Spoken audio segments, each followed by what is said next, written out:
जय हरि विष्णु दोस्तों, स्वागत है आप सभी का एक बार फिर से। जगत के पालनहार भगवान विष्णु आप और आपके परिवार पर अपनी कृपा दृष्टि सदा सर्वदा बनाए रखें।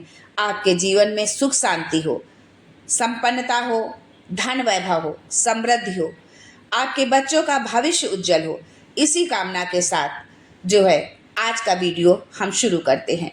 दोस्तों, निर्जला एकादशी का हिंदू धर्म में बहुत महत्व है।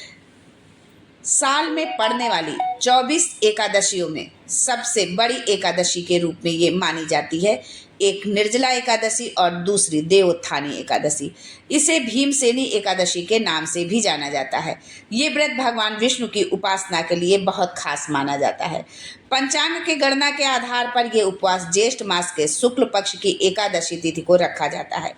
इस व्रत में भक्त पूरे दिन भोजन और पानी का त्याग और श्रीहरि की पूजा करते हैं और भगवान से अपनी मनोवांछित कामनाओं की पूर्ति के लिए उनसे प्रार्थना करते हैं।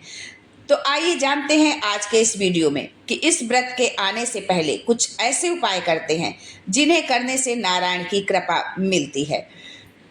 लेकिन आगे बढ़ने से पहले आपसे रिक्वेस्ट करती हूँ कि वीडियो को लाइक करिएगा, दोस्तों को शेयर कर दीजिएगा और अगर आपने अभी तक चैनल को सब्सक्राइब नहीं किया है तो चैनल को सब्सक्राइब करके बेल आइकन जरूर दबाइएगा। दोस्तों, निर्जला एकादशी का बहुत बड़ा धार्मिक महत्व है। ऐसा कहा जाता है कि इस व्रत को करने से सभी मनोकामनाओं की पूर्ति होती है। इसके साथ ही 24 एकादशी का फल मिलता है। यानी जब आप इस एक एकादशी का यदि आप व्रत रखते हैं, बाकी आपने 23 एकादशी का व्रत नहीं रखा हुआ है तो पूरी 24 एकादशी का फल मिलता है। साल में जो 24 एकादशी पड़ती हैं उसका फल इस एक एकादशी के व्रत के रखने मात्र से ही मिलता है। ये व्रत भगवान विष्णु के प्रति पूर्ण समर्पण का प्रतीक है। इस दिन साधक विष्णु जी की पूजा करते हैं और कठिन व्रत का पालन भी करते हैं। निर्जला एकादशी पर दीपक के कुछ बहुत ही चमत्कारी उपाय हैं जो आज के वीडियो में आप जानेंगे। पहला दीपक आपको जलाना है निर्जला एकादशी पर नारायण के सामने। शुद्ध घी का दीपक आपको जलाना है।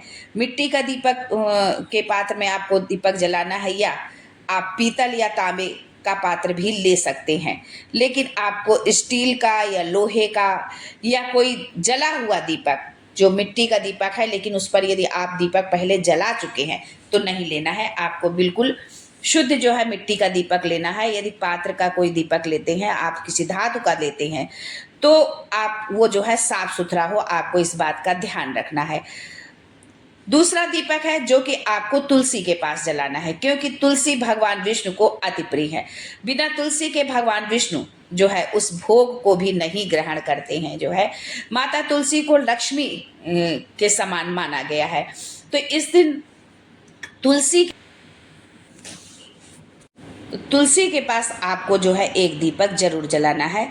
इससे आपकी जो भी मनोवांछित कामना होगी, जो भी घर में आपके यदि किसी धन का अभाव है, आर्थिक समस्या है, तो उन सारी समस्याओं से आपको निजात मिलेगा। घर में जो है सकारात्मक ऊर्जा का वास हमेशा बना रहेगा।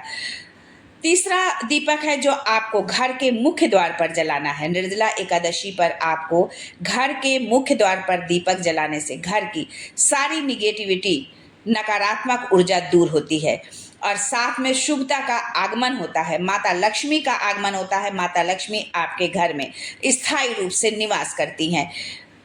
पीपल के पेड़ के पास जो है निर्जला एकादशी पर आपको पीपल के पेड़ के नीचे दीपक जरूर जलाना है। ये पितरों के निमित्त होता है। जब आप पीपल के पेड़ के नीचे दीपक जलाते हैं तो आपको अपने पितरों का आशीर्वाद मिलता है, जिससे आपके जीवन में सभी कार्य आपके बनते हैं। यदि कोई कार्य बहुत दिनों से रुका हुआ है या किसी भी तरह का जो है व्यवधान पड़ रहा है, बाधा आ रही है, काम पूर्ण नहीं हो रहा है, तो यदि आप पीपल के पेड़ के पास यदि आप दीपक जलाते हैं तो आपकी संपूर्ण मनोकामना पूरी होगी, आपका कार्य पूर्ण होगा, आपको अपने पितरों का आशीर्वाद मिलेगा। जीवन में आपके सभी दुखों का नाश होगा, क्योंकि जब हमारे पितर प्रसन्न होते हैं तो हमें जो है हमारे सारे कार्य बनते हैं। निर्जला एकादशी पर दीपक जलाने से जीवन में सुख, शांति और समृद्धि का आगमन होता है। इससे घर की सारी नकारात्मक ऊर्जा दूर होती है। ये उपाय भगवान विष्णु की कृपा पाने और जीवन के अंधकार को दूर करने का एक बहुत ही कारगर तरीका है। पूजा करते समय भगवान विष्णु की प्रार्थना करें और श्लोक ये जरूर पढ़ें। शांताकारं भुजगशयनं पद्मनाभं सुरेशं विश्वाधारं गगन सदृशं मेघवर्णं शुभांगं लक्ष्मीकांतं कमलनयनं योगविध्यानं गम्यं वंदे विष्णु भवभयहरणं सर्वलोकैकनाथम। इस श्लोक का आप पाठ करें। यदि आप नहीं कर सकते हैं, संस्कृत आपको नहीं आती है, तो हाथ जोड़ करके अपने भावों को भगवान के सामने व्यक्त करें, उनसे प्रार्थना करें कि आपके जीवन के अंधकार को जो है वो हरे जो है। आज के लिए बस इतना ही। भगवान विष्णु आपके जीवन में सुख समृद्धि लाएं, धन वैभव लाएं, इसी कामना के साथ आज के लिए बस इतना ही। फिर मिलते हैं कुछ नया, कुछ अलग, कुछ अद्भुत लेकर। तब तक के लिए जय Shri Hari Vishnu and thanks for watching my video.